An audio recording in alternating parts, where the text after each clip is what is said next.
اس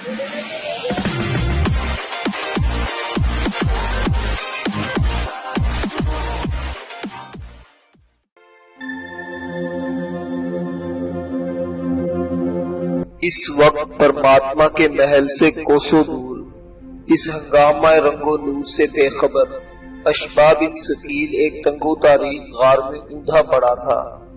یہ غار کچھ بلندی پر واقع تھا اور اسے چاروں طرف سے گھنے درختوں نے ڈھانپ رکھا تھا۔ غار کی طوالت اشباہ کو معلوم نہیں تھی، لیکن اپنی آواز کی گونج سے اسے اندازہ ہو رہا تھا کہ غار کافی دور تک چلا گیا ہے اور شاید آگے جا کر کچھ اور کشادہ بھی ہو گیا ہے۔ واحد کی روشنی غار کے دہانے سے 10-15 قدم اندر آ پاتی تھی۔ اس سے آگے گھٹا ٹوپ اندھیرا تھا، جس میں حشرات الارض کی باریک آوازوں کے سوا کچھ سنائی نہیں دیتا تھا۔ اس غار تک پہنچنے سے پہلے اشباہ نے دونوں سرخ پوشوں کی لاشیں دریا کے کنارے ایک دلدل میں پھینک دی تھی۔ دیکھتے ہی دیکھتے دلدل نے ان دونوں کو ہڑپ کر کے ان کا نام و نشان مٹا دیا تھا۔ اب اشباہ اپنے زخموں اور شدید پیاس کے ساتھ پورے 2 روز سے اس غار میں مقید تھا۔ کمر اور ٹانگ کے زخم اب پہلے سے بھی زیادہ خراب ہو گئے تھے اور یوں لگتا تھا ان کا زہر پورے جسم میں پھیل رہا ہے۔ جوں جوں یہ زہر چڑھ رہا تھا، اشباہ کے بخار میں شدت آتی جا رہی تھی۔ ایک گھوڑا اس نے دلدل کے پاس ہی چھوڑ دیا تھا، دوسرا گھوڑا وہ غار کے دہانے پر چھوڑایا تھا۔ گھوڑا ایک رات تو وہاں کھڑا تھا، پھر چارے کی تلاش میں کسی طرف نکل گیا اور اشباہ سمجھ رہا تھا یہ اس کے حق میں اچھا ہی ہوا ہے۔ اب غار میں اس کی موجودگی کے متعلق کسی کو شبہ نہیں ہو سکتا تھا۔ اس وقت شام کے سائے ڈھل رہے تھے جب اشباہ کو کچھ فاصلے پر انسانی آوازیں سنائی دی۔ اس کا دل دھڑک اٹھا۔ یہ کون لوگ تھے جو غار کی طرف آ رہے تھے؟ شاید سرخ پوش، شاید علاقے کے مسلمان ہوں۔ وہ امید اور نا امیدی کے درمیان ڈولنے لگا۔ قدموں کی چاپ سے اندازہ ہوتا تھا کہ وہ 8-10 کے قریب ہیں۔ اشباہ کھسٹ کر کچھ اور تاریکی میں چلا گیا۔ اب اس کی نگاہیں تاریکی میں اچھی طرح دیکھنے کی عادی ہو چکی تھی۔ چند لمحوں بعد اسے چند نوجوان نظر آئے۔ انہوں نے کندھے پر کچھ سامان اٹھا رکھا تھا۔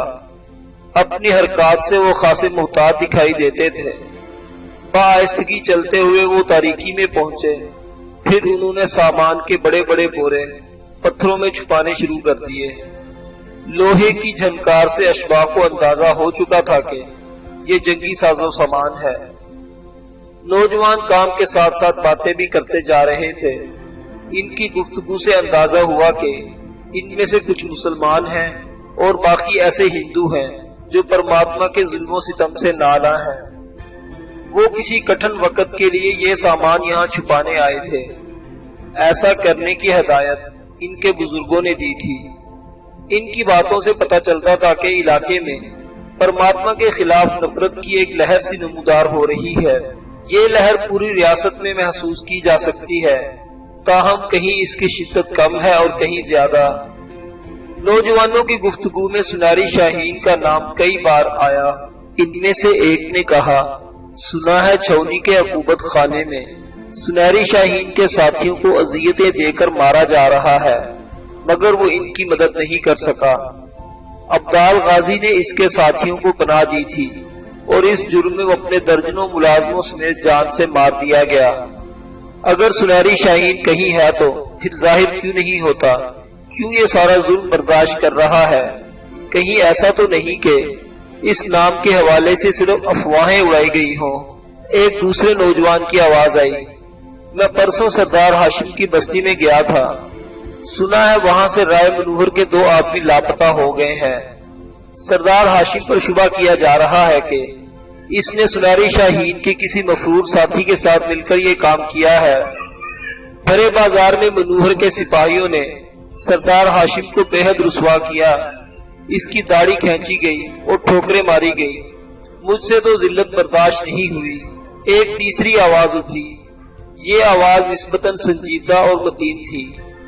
دوستو، اپنے حوصلے خود ہی توڑنے کی کوشش نہ کرو، یہ تو سفر کا آغاز ہے۔ ابھی سے اپنے یقین کا قتل کیوں کر رہے ہو؟ سناری شاہین ہے، اور اسی خطے میں موجود ہے، سب حالات اس کی نظر میں ہیں، اسے ظاہر ہونا ہے اور ضرور ہونا ہے۔ ایک اور نوجوان بولا، میری والدہ محترمہ کے خواب عموماً سچے ہوتے ہیں۔ کل انہوں نے خواب میں دیکھا کہ دوارے میں تاریک جنگل کے ساتھ بہت سی چتائیں جل رہی ہیں اور ان کے دھوئیں میں ایک سفید گھوڑے والا گھوم رہا ہے۔ ان کا کہنا ہے کہ یہ سنہری شاہین کی طرف اشارہ ہے۔ اس کے بعد بہت سے نوجوان تیز تیز باتیں کرنے لگے۔ شاید ان کا کام ختم ہو گیا تھا اور اب وہ یہاں سے جانے کی تیاری کر رہے تھے۔ اشباح تذبذب کا شکار تھا، سوچ رہا تھا کہ اس بے کسی کی حالت میں انہیں پکارے یا نہیں۔ جس سنہری شاہین کے بارے میں وہ حیران کن خواب دیکھ رہے تھے، جس کی طاقت اور بہادری کی داستانیں ان کے لہو گرما رہی تھی، وہ سنہری شاہین کہیں نہیں تھا، اور اگر تھا تو زخموں سے چور ایک بے کس انسان کی طرح خاک میں لتھڑا پڑا تھا۔ اگر وہ ان سے کہے کہ میں سنہری شاہین کا ساتھی ہوں تو وہ کیا سوچیں گے؟ کیا سنہری شاہین ایسا ہی بے کس ہے کہ اپنے قریبی دوستوں کو بیچارگی کی حالت میں مرنے کے لیے چھوڑ دیتا ہے؟ لیکن کچھ بھی تھا، اشباح کو بہرحال انہیں مدد کے لیے پکارنا تھا، اپنی زندگی بچانے کے لیے، زخموں کو مرہم فراہم کرنے کے لیے، اس عظیم مقصد کے لیے جس کی خاطر وہ سینکڑوں میل یہاں پہنچا تھا۔ اس نے اپنے خشک ہونٹوں پر زبان پھیری اور اجنبی کو پکارنے کے لیے سر کو زمین سے اٹھایا، مگر اس وقت اسے ٹھٹک جانا پڑا۔ غار کے دہانے پر گھوڑوں کی سرپٹ ٹاپیں سنائی دی۔ پھر کسی نے ایک وحشیانہ جنگی نعرہ بلند کیا اور درجنوں سرخ پوش غار میں موجود نوجوانوں پر ٹوٹ پڑے۔ نوجوانوں نے بھی اپنے تلواریں برآمد کی اور حملہ آوروں کے سامنے ڈٹ گئے۔ چند لمحے تنگ غار میں خون ریز لڑائی ہوئی۔ اشباح کسی صورت اس لڑائی میں حصہ لینے کے قابل نہیں تھا، لہذا وہ خود کو گھوڑوں کے سموں سے بچانے کے لیے کچھ اور تاریکی کی طرف سمٹ گیا۔ ہتھیاروں کی چھنکار اور چیخوں سے غار کی نامعلوم گہرائی گونج رہی تھی۔ تھوڑی ہی دیر میں لڑائی کا شور کم ہو گیا تھا۔ اشباح دل ہی دل میں مسلمان نوجوانوں کی فتح کی دعا کرنے لگا، لیکن لگتا تھا دعاؤں کی قبولیت کا وقت ابھی نہیں آیا۔ ابھی آزمائش تھی اور مسلسل آزمائش تھی۔ شاید خدا کو اس آزمائش کی ہمیشگی ہی منظور تھی۔ کچھ دیر بعد سرخ پوش گھڑ سوار فاتحانہ غار میں لوٹ آئے اور تلاشی شروع کر دی۔ جلد ہی انہوں نے مختلف جگہوں سے جنگی ساز و سامان برآمد کر لیا اور مسلمان نوجوانوں کو غلیظ القابات سے نوازنے لگے۔ 3 نوجوان شہید اور 4 کے قریب سرخ پوش جہنم واصل ہوئے تھے۔ یہ سب لاشیں وہاں سے ہٹا لی گئی۔ اس کے بعد سرخ پوشوں نے مشعلیں جلائیں اور کچھ دور تک غار کے اندر چلے آئے۔ اشباح کو غنودگی کی حالت میں یہ سب دھندلا دھندلا نظر آ رہا تھا۔ اس میں اتنی سکت نہیں تھی کہ وہ خود کو مشعلوں کی روشنی سے بچانے کے لیے کسی جانب تاریکی میں رینگ سکے۔ وہ خود کو حالات کے سپرد کیے اسی جگہ پڑا رہا۔ سرخ پوش اس کے قریب سے ہو کر واپس آ گئے۔ اب پھر وہ گھٹا ٹوپ تاریکی میں تھا، لیکن یہ تاریکی گواہی دے رہی تھی کہ صبح زیادہ دور نہیں۔ اس تاریکی کا گہرا پن ہی صبح کی نوید تھا۔ یہ گہرا پن پکار پکار کر کہہ رہا تھا، مشرق میں روشنی کا ایک طوفان پل رہا ہے۔ کوئی کرن ہے جو پھوٹنے کو ہے، کوئی ہوا ہے جو چلنے کو ہے، کوئی آہٹ ہے جو سورہ اسرافیل بننے والی ہے۔ وہ محل تھا یا کوئی خواب تھا؟ در و دیوار تھے یا کوئی سپنا تھا؟ اس کے چپے چپے پر پرماتما کی شان و شوکت کی داستان لکھی تھی۔ بلند و بالا شفاف دیواریں، نقش و نگار سے مزین چھتیں، بیش قیمت فانوس اور پردے، سینکڑوں مداح خواں بھی اس پرشکو عمارت کی تعریف لکھتے تو زندگیاں صرف کر دیتے۔ وہ خوشبوؤں اور رنگوں کا ایک جہاں تھا، جیسے کسی نے حسین خواب کو مجسم کر کے اس تاریک جنگل کے بیچوں بیچ اتار دیا ہو۔ مسلح محافظوں کی نگرانی میں حلابہ کی ڈولی پرماتما کے محل کے اندرونی حصے میں لائی گئی۔ کئی دالانوں اور راہداریوں سے گزرنے کے بعد ایک مقام پہ یہ ڈولی رکھ دی گئی۔ یہ ایک حد تھی جس سے آگے باہر کی دنیا کا کوئی آدمی نہیں جا سکتا تھا۔ حلابہ کو ڈولی سے اترنے کی ہدایت کی گئی۔ سریتا کے لیے بھی یہ آخری حد تھی۔ اس نے الوداعی انداز میں حلابہ کو چھوا اور ساکت کھڑی ہو گئی۔ ایک بلند و بالا پرہیبت دروازہ کھلا اور محافظوں نے حلابہ سے اندر داخل ہونے کی درخواست کی۔ وہ لرزہ قدموں سے اندر چلی آئی۔ یہاں اسے گہرے نیلے لباس والے محافظ نظر آئے۔ یہ سب کے سب گونگے اور بہرے تھے، لیکن ان کی حرکات میں بلا کی چستی اور تیزی تھی۔ انہوں نے دونوں اطراف سے حلابہ کو اپنے حلقے میں لے لیا اور ایک وسیع کمرے میں لے آئے۔ یہاں حلابہ کو چند نہایت معزز عورتیں نظر آئیں۔ شکل و صورت اور لباس کے اعتبار سے ان میں سے ہر کوئی کسی ملک کی شہزادی یا ملکہ لگتی تھی۔ ان میں سے کچھ نوجوان تھیں اور کچھ ادیڑ عمر۔ حلابہ کو یاد آیا کہ ان عورتوں میں سے دو تین کو اس نے پہلے بھی دیکھا ہے۔ چند ہفتے پہلے جب پنڈال میں جادوگری کا مظاہرہ ہوا تھا تو پرماتما کے ساتھ پردے کی اوٹ میں جو خاموش معززین بیٹھے تھے، ان میں یہ عورتیں بھی شامل تھیں۔ ان عورتوں نے حلابہ کو تنقیدی نظروں سے دیکھا۔ حسن عرب کی خیرہ کن جولانی نے ان کی آنکھوں کو تعریف چھلکانے پر مجبور کر دیا۔ پھر ایک ادیڑ عمر عورت نے اشارہ کیا۔ نیلے لباس والے محافظ باہر چلے گئے۔ شاہانہ صورت والی عورتوں نے اسے آگے لے کر بڑھی۔ آخر اسے ایک وسیع و عریض خوابگاہ میں پہنچا دیا گیا۔ حلابہ نے اپنی جھکی ہوئی پلکیں اٹھائی تو خوابگاہ کو دیکھتے ہی وہ سمجھ گئی یہ پرماتما کی خوابگاہ ہے۔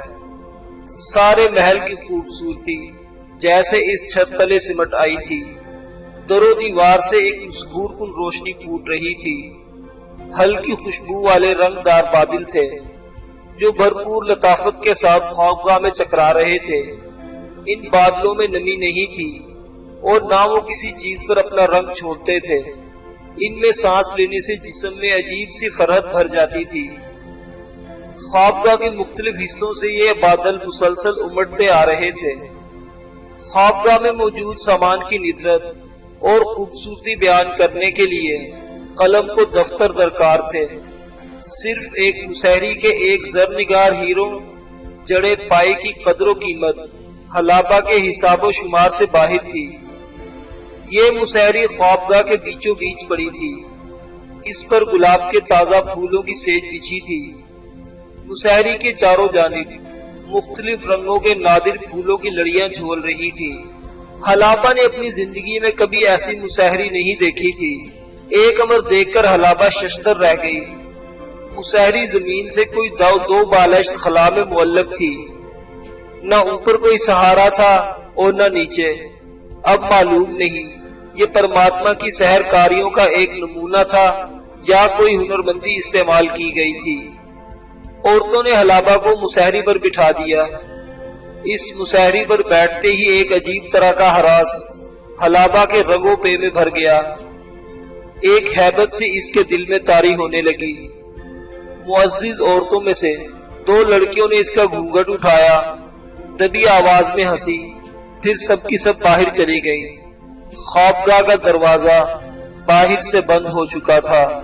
لمحے آگے کو سرکتے رہے، لمحے جو مجسم صورت اختیار کر گئے تھے، وحشی آدم خور بونوں کی طرح اچھلتے کودتے، ناچتے گاتے، ہر حادثے سے بے پرواہ، قطار اندر قطار، وقت کے تاریک غار میں گم ہوتے رہے۔ ان کے قدموں کی دھمک حلابہ کی دھڑکنوں کو خوف کے چابک سے ہانک رہی تھی۔ ان کے گزرنے کا احساس اس کی چاند زدی کو عرق آلود کر رہا تھا۔ وہ ڈر رہی تھی اور لمحے گزر رہے تھے اور آخر پر وہ غیب چاک ہوا اور اس سرزمین کے لازوال فرما روا کے قدموں کی چاپ سنائی دی۔ مدھم آواز کے ساتھ شفاف دیوار میں ایک در کھلا، گھنٹیوں کی صدا فضا میں ابھری، ایک سرخ روشنی نمودار ہو کر رنگین بادلوں پر منعکس ہوئی اور حلابہ نے کن اکھیوں سے دیکھا۔ ایک سنہری چمکیلا حویلا دھیمے قدموں سے اس کی مسحری کی طرف بڑھا۔ اس کی قربت حلابہ کے جسم کو ایک عجیب سنسنی سے بھرنے لگی۔ ایک لمحے کے لیے اسے محسوس ہوا کہ وہ بے ہوش ہو جائے گی یا اٹھ کر اس کے قدموں میں سجدہ ریز ہو کر التفات کی بھیک مانگنے لگے گی۔ لیکن دوسرے ہی لمحے اس نے خود کو سنبھالا۔ وہ کوئی عام عورت نہیں تھی، وہ صحرا کی بیٹی تھی، دوشیزہ عرب تھی، ایک خدا کو ماننے والی تھی۔ اس نے اشبا بن ثقیل جیسے دلیر مرد کی محبت کا دم بھرا تھا۔ وہ سنبھلی اور اٹھ کر کھڑی ہو گئی۔ سنہری حولہ اس کے سامنے کھڑا تھا، شاید منتظر تھا کہ وہ اس کی قدم بوسی کرے اور اس کے چرنوں میں اپنا سر رکھے، لیکن وہ بے حرکت کھڑی رہی۔ لمحوں کے بونے بھاگتے چلے گئے، ان کی طویل کتاریں جیسے ٹوٹ گئی۔ وہ حواس باختہ چیختے چلاتے اندیشوں کے جنگل میں گم ہونے لگے۔ آخر ایک سرخ و سفید ہاتھ حرکت میں آیا اور اس کے شانے پر آیا۔ آخر ایک سرخ و سفید ہاتھ حرکت میں آ کر اس کے شانے پر آیا۔ ایک دھیمی آواز اس کے کانوں سے ٹکرائی، بیٹھ جاؤ، آرام سے بیٹھ جاؤ۔ یہ پرماتما کی آواز تھی، یہ اس شخص کی آواز تھی جو 3 صدیوں سے زندہ تھا۔ یہ ایک نرم اور شائستہ آواز تھی، لیکن اس آواز کے اندر کچھ تھا، کوئی تپش تھی جو اس کی شائستگی کا ساتھ نہیں دیتی تھی۔ پریشانی کے ان اولی لمحوں میں حلابہ اس تپش کو سمجھ نہیں سکی، مگر جلد ہی اسے احساس ہو گیا کہ یہ تپش دراصل وہ خوفناک سفاکی ہے جو پرماتما کے نرم لہجے میں کسی خونخوار درندے کی دھاڑ کی طرح چھپی ہوئی ہے۔ یہ سفاکی اتنی وحشت ناک تھی کہ ذہن کو جکڑ کر روح کو لرزہ بر اندام کر دیتی تھی۔ پرماتما کے پرسرار ہاتھوں نے حلابہ کا گھونگھٹ اٹھایا اور دھند کے رنگین مرغولوں کی اور سے اسے مبہوت ہو کر دیکھتا چلا گیا۔ دیوتاؤں نے تمہیں فرصت میں بنایا ہے، آخر اس کی دلکش آواز حلابہ کے کانوں سے ٹکرائی۔ مگر ہمیں یاد نہیں آ رہا تمہارا نام چندا۔ حلابہ نے اپنے ہونٹوں کو حرکت دی۔ تمہاری صورت کچھ اجنبی سی ہے، شاید بناؤ سنگھار نے تمہیں حسین تر بنا دیا ہے۔ حلابہ کو اپنا دل اچھلتا ہوا محسوس ہوا، اس کی اصلیت کا پردہ چاک ہو رہا تھا۔ اس نے شرمانے کے انداز میں چہرہ گھٹنوں میں جھکا لیا۔ پرماتما کی خوفناک آواز خوابگاہ کی وسعت میں ابھری، حلابہ بنت شرجیل بن طلحہ بن ابو جعفر، ہمیں تمہارا انداز پسند آیا۔ حلابہ پر جیسے برف گر پڑی، وہ پرماتما کی زبان سے اپنا نام سن رہی تھی۔ اس نے چونک کر پہلی بار پرماتما کو دیکھا۔ رنگین دھند کی اوٹ میں باریک نقاب کے پیچھے ایک سرخ و سفید چہرے کے خد و خال دمک رہے تھے۔ 2 حد درجہ تیز چمکیلی آنکھوں میں حلابہ پر مرکوز تھی۔ وہ سکتے میں بیٹھی رہ گئی۔ پرماتما کی آواز ابھری، اے نادان حسینہ عرب، پرماتما کو فریب میں رکھنا اتنا آسان ہوتا تو دیوتا 3 صدیوں سے اس پر مہربان نہ ہوتے۔ ہم تجھے کچھ دکھانا چاہتے ہیں۔ حلابہ اس کے اشارے پر کسی معمول کی طرح اٹھ کھڑی ہوئی۔ در و دیوار اس کی نگاہوں میں گھوم رہے تھے۔ پرماتما کا چمکدار حولہ بڑی تکونت سے چلتا ہوا اس دروازے کی طرف بڑھا جو دیوار میں کہیں نظر نہیں آتا تھا۔ حلابہ اس کے پیچھے آ رہی تھی۔ پرماتما قریب پہنچا تو دروازہ کھل گیا۔ دونوں اس میں سے گزر کر ایک راہداری میں پہنچے۔ یہ راہداری کئی رنگوں کے شیشے سے بنائی گئی تھی اور اتنی نظر فریب تھی کہ آنکھوں پر دھوکا ہوتا تھا۔ راہداری کے طول و عرض میں مدم گھنٹیاں سی بجتی محسوس ہوتی تھی۔ اس راہداری کے آخر میں دودھیا دودھ کا ایک پردہ سا تھا۔ ان دونوں نے یہ پردہ پار کیا تو ایک ہولناک منظر حلابہ کے سامنے آیا۔ یہ منظر جیسے اچانک دھند کے اندر سے اگ آیا تھا۔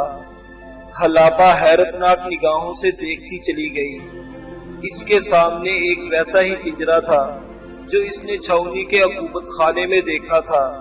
فرق اتنا تھا کہ یہ پنجرا قدرے چھوٹا تھا۔ پنجرے کے اندر سے ناگوار بھوکے بھپکے اٹھ رہے تھے۔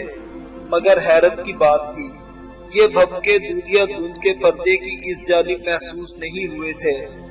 پنجرے میں ایک بریاں جسم اپنے بازوں پر لٹک رہا تھا۔ یہ جسم گنگا رام کا تھا۔ سینکڑوں سانپ اور زہریلے کیڑے اس سے چمٹے ہوئے تھے۔ جسم کا گوشت جگہ جگہ سے غائب ہو چکا تھا۔ آنکھوں کے تاریک گڑوں کے اندر سانپ آزادانہ آ جا رہے تھے۔ حلابہ نے اپنا منہ دونوں ہاتھوں سے ڈھانپ لیا، ورنہ اس کے حلق سے چیخ نکل جاتی۔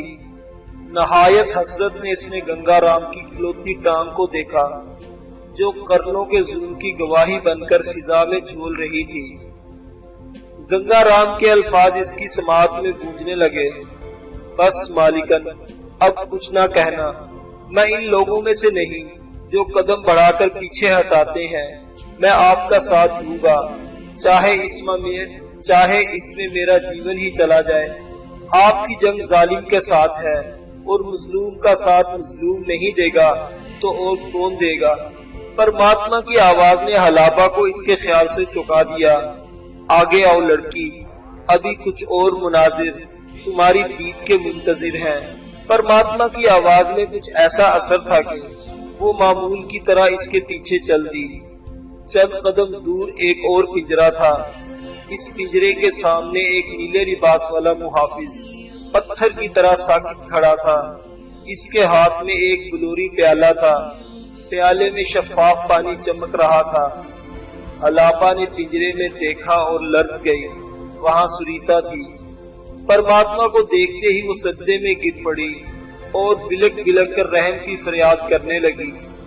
اس کی آہو بکا نے حلابہ کا کلیجہ دہلا دیا۔ وہ اپنا چہرہ زمین پر رگڑ رہی تھی اور گھگیا رہی تھی۔ دیا کرو مالک، رحم کرو، مجھ پاپن کو شمع کر دو مالک۔ وہ پکار رہی تھی اور پکارتی جا رہی تھی۔ پرماتما کا ہیولا ساکت تھا۔ کبھی کبھی یوں محسوس ہوتا تھا جیسے وہ پتھر کا ہو گیا ہے، نہ سانس لیتا ہے نہ پلک چھپکتا ہے۔ پھر چمکدار لبادے میں سے اس کا سفید ہاتھ باہر نکلا اور محافظ کے پیالے کی طرف گیا۔ یہ منظر دیکھ کر سریتا کی آہو بکا اپنی انتہا کو پہنچ گئی۔ وہ جیسے دہشت سے قریب المرگ ہو رہی تھی۔ پرماتما نے پیالے میں سے نصف چلو پانی لے کر سریتا پر پھینک دیا۔ سریتا کے حلق سے ایک چیخ بلند ہوئی، خدا کی پناہ! اس چیخ نے حلابہ کا سینہ شق کر دیا۔ سریتا کا خوبصورت جسم ہوا میں اچھلا اور زمین پر گر کر ماہی بے آب کی طرح تڑپنے لگا۔ وہ فرش خاک پر مرغ بسمل کی طرح پھڑک رہی تھی۔ خوبصورتی اور نسوانیت کی یہ تذلیل حلابہ کے تصور میں بھی نہ آ سکتی تھی۔ سریتا کسی ایسے کرب میں مبتلا تھی جو ہزاروں موتوں پر بھاری تھا۔ حلابہ نے دیکھا بد نصیب سریتا کے پورے جسم پر آبلے نمودار ہو گئے ہیں اور ان کی تعداد بڑھتی جا رہی ہے۔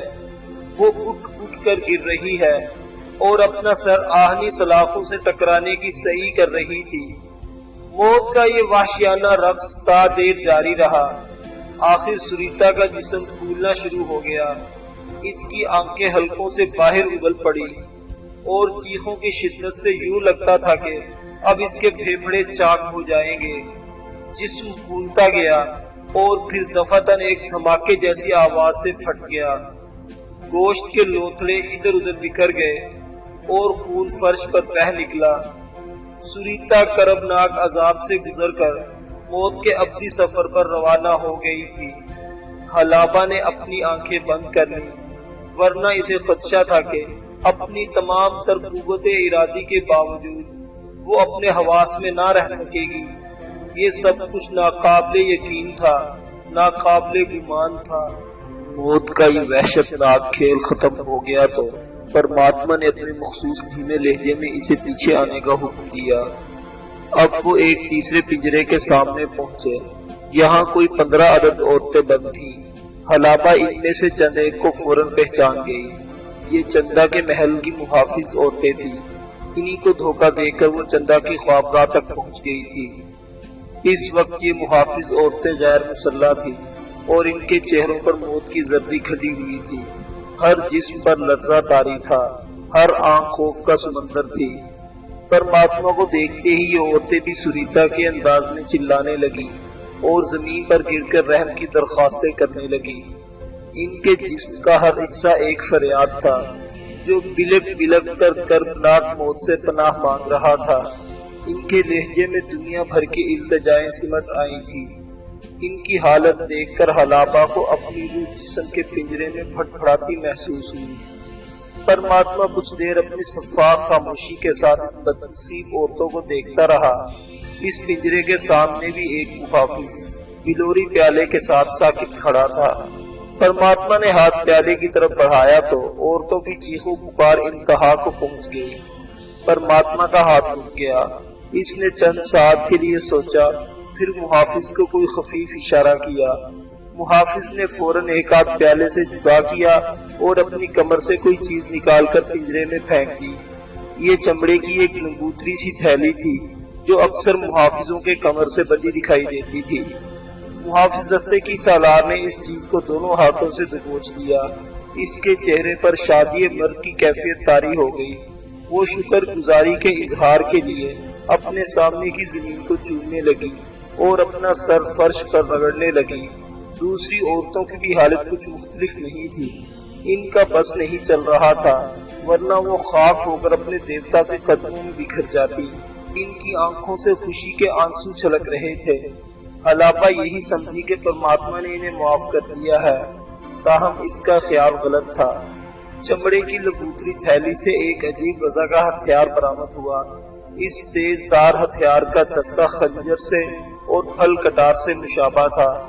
حلابہ کے دیکھتے دیکھتے دستے کی سالار دو زانوں بیٹھی اور اس نے ہتھیار کو دونوں ہاتھوں میں تھام کر ایک جھٹکے سے اپنے پیٹ میں اتار لیا۔ نہایت بے جگری سے اس نے دستے کو دائیں بائیں گھمایا اور اپنا جسم ادھیڑ کر رکھ دیا۔ خون کا فوارہ برآمد ہوا اور چند بار پھڑک کر وہ ساکت ہو گئی۔ کٹار نما ہتھیار پہ دوسری عورت نے اٹھا لیا۔ دیکھتے ہی دیکھتے وہ بھی دو زانوں بیٹھی اور خود کو اسی طریقے سے زخم لگا کر ہلاک کر لیا۔ حلابہ پر جیسے غشی طاری ہونے کو تھی۔ 5-6 عورتوں کی ہلاکت تو پرماتما تک وہاں کھڑا رہا، پھر محافظ کو اشارہ کرنے کے بعد حلابہ کو لے کر واپس روانہ ہو گیا۔ دودیا گل کے پردے اور طویل بلوری راہداری سے گزر کر وہ پھر اس عظیم الشان خوابگاہ میں پہنچ گئے جس میں پھول مسکرا رہے تھے اور روشنی پھوٹ رہی تھی، رنگ لہرا رہے تھے اور ناقابل بیان طلسماتی حسن نے ہر شے کو اپنی لپیٹ میں لے رکھا تھا۔ پرماتما ہفت رنگ دھند میں چھپا ہوا اس کے روبرو کھڑا تھا۔ حلابہ اس کے آئندہ رویے کے بارے میں اندازہ لگانے کی ناکام کوشش کر رہی تھی۔ آخر وہ بولا، اس کی آواز نہایت ملائم تھی، اے حسینہ عرب، تم نے جو دیکھا اس کو بھول جاؤ، سب کچھ فراموش کر دو، صرف یہ یاد رکھو کہ تم اس وقت دنیا کی خوش قسمت ترین عورت ہو، تم پرماتما کی ملکہ ہو، اس کی محبت کی حقدار ہو، دیوتاؤں کی برکتیں برکھا کی طرح تمہارے جسم کو بھگو رہی ہیں۔ حلابہ کے کان پرماتما کی آواز سن رہے تھے، اس کا ذہن دائروں میں سفر کرتا کہیں سے کہیں پہنچ رہا تھا۔ گنگا رام کی لاش تو وہ دیکھ چکی تھی، لیکن چندا کہاں تھی؟ اس کے اپنے ساتھی کہاں تھے؟ اشبا، اویس، سردار یحییٰ۔ پھر اس کا ذہن بہت دور پرواز کرتا ہوا سنہری شاہین تک جا پہنچا۔ وہ سنہری شاہین کہاں تھا جس کی فضاؤں پر حکمرانی تھی، جو ظالم کو کوسوں دور سے دیکھ لیتا تھا اور لپکتا ہوا اس کی آنکھیں نوچنے پہنچ جاتا تھا۔ پھر اس کا دھیان اس سے بھی آگے سالار اعظم، پھر اس کا دھیان اس سے بھی آگے سالار اعظم محمد بن قاسم کی طرف چلا گیا۔ وہ بصرے کا چاند کہاں تھا جس کی کرنوں میں ہزاروں موجوں کی تپش تھی، جس کے جلوں میں حوصلوں اور جذبوں کا سیلاب سفر کرتا تھا؟ وہ سب لوگ کہاں تھے جو اس کے ہمدرد تھے، جو اس کے طرفدار تھے؟ پرماتما جیسے دلوں کے حال پڑھ لیتا تھا۔ اس کی آواز حلابہ کی سماعت سے ٹکرائی، اے دوشیزہ صحرا، تو اپنے ساتھیوں کے بارے میں سوچ رہی ہے اور ہم تجھے کہہ چکے ہیں، اب تیری سوچ صرف اور صرف اپنے خوش قسمت حال پر مرکوز رہنی چاہیے۔ ماضی اور مستقبل کا کوئی وجود نہیں، ان دیواروں کے اندر جو کچھ ہے حال ہے، سب چہروں اور نعتوں کو بھول جاؤ۔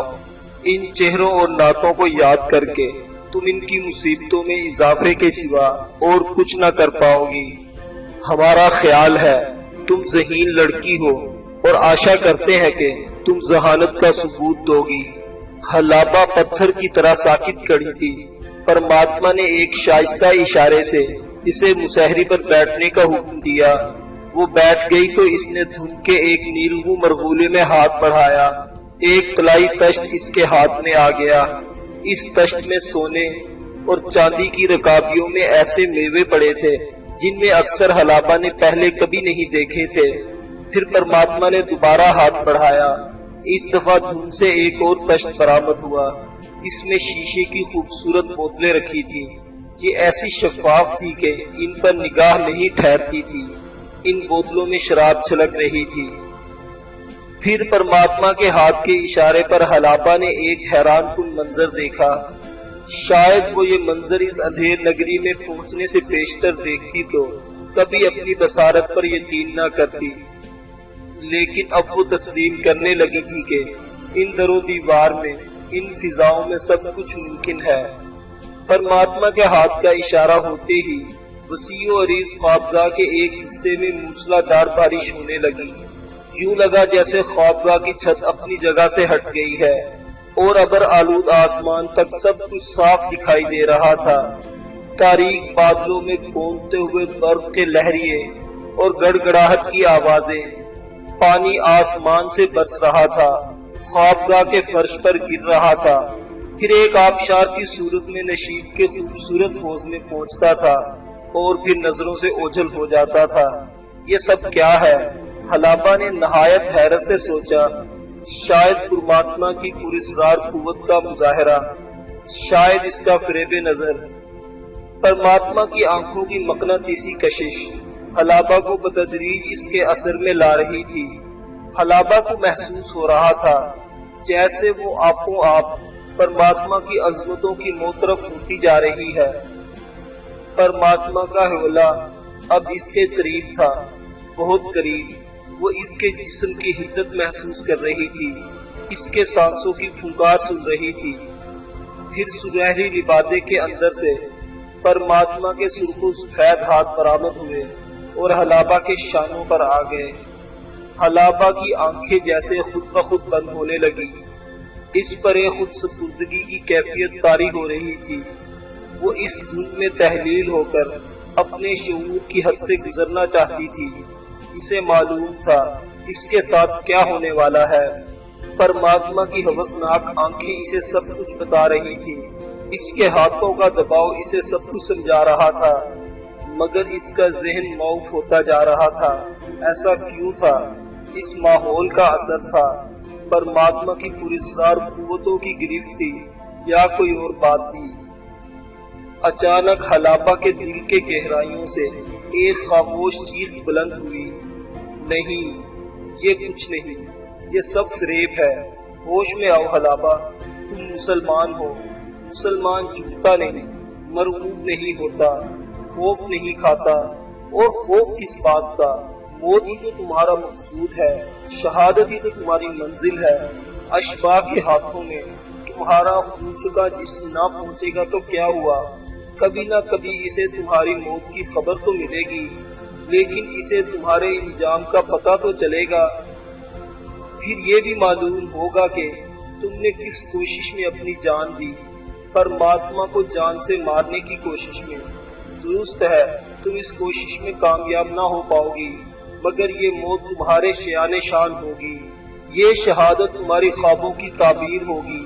اٹھو حلابہ، ہمت کرو، دل و دماغ پر چھانے والی اس دھند کو جھٹک دو۔ تم ایک خدا کو چاہنے والی ہو، اور ایک خدا کو چاہنے والے آتش نمرود میں کودتے ہیں، دریائے نیل میں لشکر اتارتے ہیں، کوہ صفا سے آواز حق بلند کرتے ہیں، کربلا میں گردن کٹاتے ہیں۔ تم یہ سب کچھ نہیں کر سکتی، لیکن یہ معمولی کام تو کر سکتی ہو۔ اپنی آبرو کی حفاظت کے لیے اپنی جان تو دے سکتی ہو۔ حلابہ کے مسحور و مغلوب جسم میں ایک توانائی پیدا ہوئی۔ اس کے ڈوبتے ذہن نے ایک جھٹکا کھایا۔ اس کے غیر مزاحم بازو میں ایک برق پھوٹی۔ وہ کسی وحشی ہرنی کی طرح تڑپ کر پرماتما سے علیحدہ ہوئی۔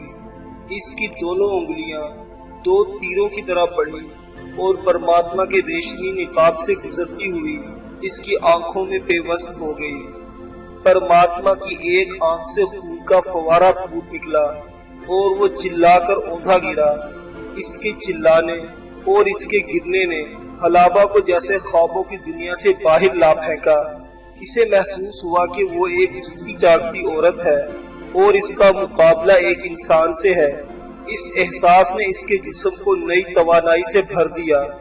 نہایت تیزی سے اس نے خوابگاہ کا جائزہ لیا۔ ایک ساتھ کے اندر اس کی نگاہ ہر شے پر دوڑ گئی۔ خوابگاہ کے اندر ایسی کوئی شے نہیں تھی جسے کسی بھی ہتھیار کے طور پر استعمال کیا جا سکتا۔ دوسرے معنوں میں حلابہ سراسر نہتی تھی۔